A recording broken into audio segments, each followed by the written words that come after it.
So it's knife versus gun part 2. And back at Bout HQ, Adam's readying to run rings around Jamie. The myth is that it is foolish to bring a knife to a gunfight. But if you were standing in front of me with a knife in your hand and I've got a gun in my holster, I think I'm in danger. What we want to know is, what is the minimum distance at which a knife is in fact dangerous to a person with a gun?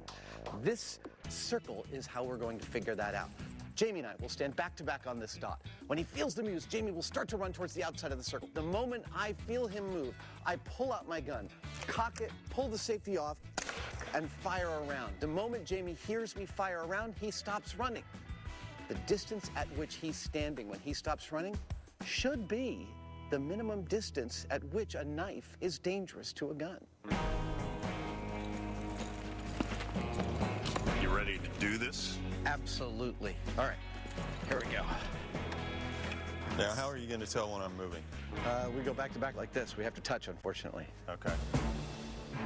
With the boys in their just good friends starting positions, the waiting game begins. Until...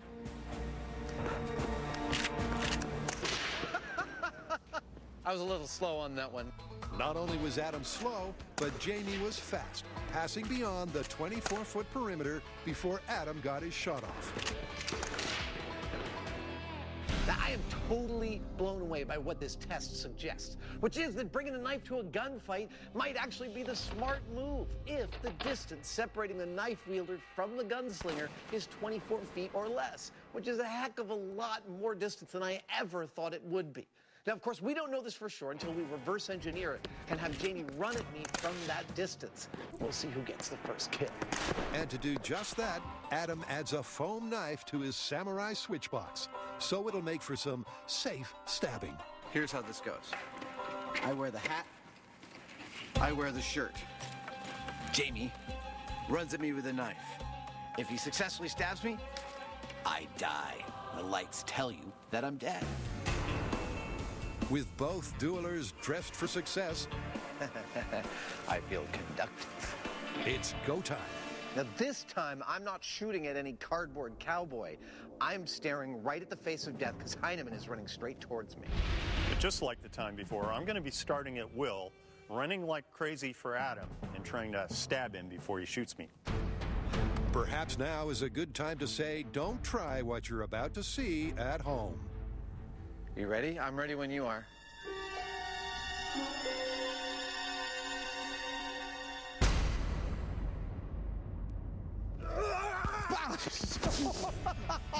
Are you okay? That had to happen sooner or later. It's a spectacular result, if a little unexpected. Less true grit, more blazing saddles. And unfortunately for Jamie, the high speed caught every last frame. Coming right up, Jamie takes aim at revenge. I've never heard you make that noise ever.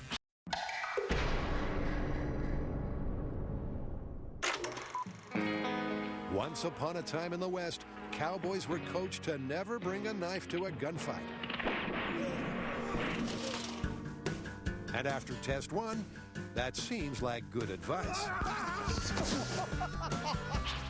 I'm ready when you are. But with Jamie reset at the 24-foot mark, it's kill or be killed, take 2. I nailed you right in the chest, but man, that is terrifying, totally terrifying. Yep, a sprinting, screaming Heinemann is what nightmares are made of. But at this distance, it was Adam who won the duel. Just barely. So Jamie shifts the start line to 20 feet. All right, my safety's on. Gun is loaded. Oh. Dude, I've never heard you make that noise ever.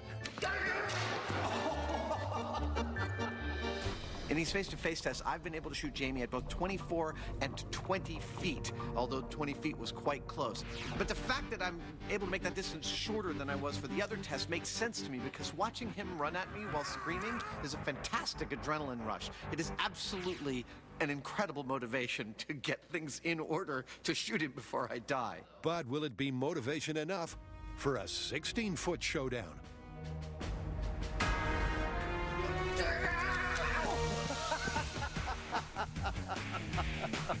I'm dead.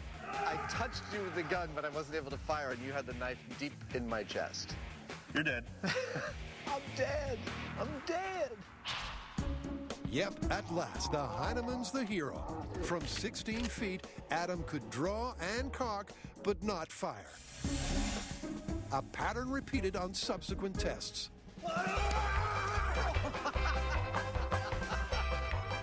dead. I'm dead. It's official. I'm totally dead. So what does that mean for the myth? When you hear the phrase, don't bring a knife to a gunfight, it implies that if you're the one holding the gun, you should feel completely relaxed in your superior firepower against your opponent's Stone Age tool. And I think we've totally busted that. Here we have demonstrated that at close quarters, a knife is a very respectable and to be feared opponent.